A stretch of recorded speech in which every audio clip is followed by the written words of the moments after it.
Curious if this is even recording. In this daylight you can't even see the screen. So I have a question for you.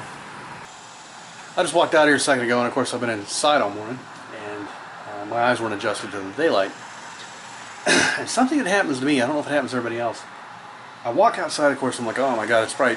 But if I close one eye, the other eye can open up, and even though it's overexposed, it's all real bright to that one eye, it doesn't hurt. If I leave both eyes open, it hurts. And I've noticed it doesn't matter which eye I leave open. I don't know. Am I the only one who experiences this? You walk into a bright room and you're like, oh my god, and you close one eye, but the other one can open up and it doesn't hurt anymore. It's still too bright, but I don't know. Let me know in the comments. Yeah, you know, I don't know what I was thinking, but I have like lumps of grass because when I mowed kind of in a square around the tree. So that didn't work. I'm not stopping that. The only reason I did it is because I was just kind of bored. But yeah, if you look, I don't know how well it's coming out on camera, but you can see the lumps. I completely missed. I think you can tell how broken up I am about it. So my dad gave me this watch. He swears that he gave it to me because it doesn't have the day of the week on it. It drove him nuts. I think he just wanted to give me the watch. It is an awesome watch. And I gotta tell you, I'm wearing a t-shirt and pants, and wearing this watch dresses you right up. Comparatively speaking I can't really see the hands that well on it, but I can.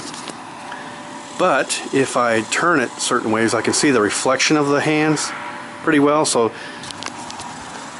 in meetings and I can sort of just kind of glance at my watch down at my waist or what have you, and I can still kind of tell what time it is if I reflect the light on the hands.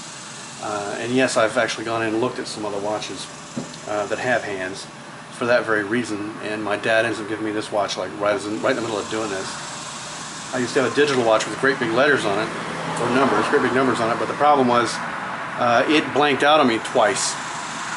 It's one of these no-name brands. It was like 14 bucks online. And it's one of these no-name brands, and it just died. And, well, it's actually in there keeping time right now, and as long as you don't bang it into anything, it keeps time just fine. I put a question up online asking people, what do they use for their timepiece? Does anybody still wear a watch? And basically nobody wears a watch anymore. I think I'm the last generation who's going to wear watches on a regular basis because they want to, other than a style thing. I like an analog watch over a digital watch because it makes the day go different. You round to the nearest 15 minutes on an analog watch subconsciously, I think, or at least I do.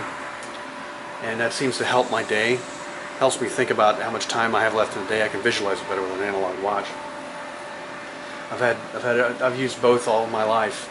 I remember a kid showing up at school when I was in middle school. It was grade school, and it was one of those red hot wire digital watches, and it was just the coolest thing. Whoa, let's see it again. It's like, no, you can't. You had to hit the button to display it because it would eat the battery alive. Because when you actually displayed the time, it glowed red, and it was heating up wire, so it was eating the battery.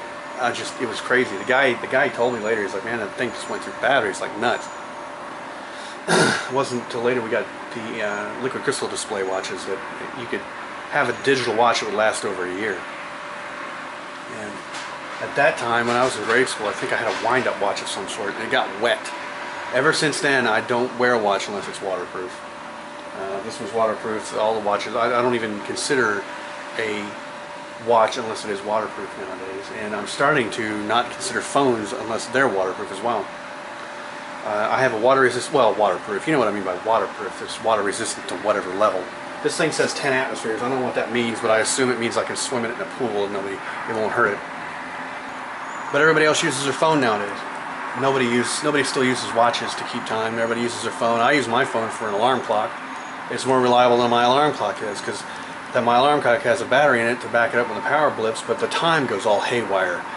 I still have the alarm clock because it's got 4-inch high letters on it, so I can read it in the middle of the night. I just kind of roll over and look at it with one eye. I can tell what time it is. I don't know why I care. The alarm hasn't gone off yet. But somebody was telling me their alarm clock displays on the ceiling. That's kind of nice if it's big enough for me to read. Another thing about using my phone for time, the mechanism to clear the phone, to unlock the phone, is tapping on the number keypad, and my phone, it automatically displays that. Even when you use the little slide thing, it automatically displays that when you wake the phone up, and the time is up in the corner, little teeny tiny print. So I have to unlock the phone to get to a clock that I can read without holding it right up here in my face. So that's kind of a pain in the ass to use my phone as a timepiece.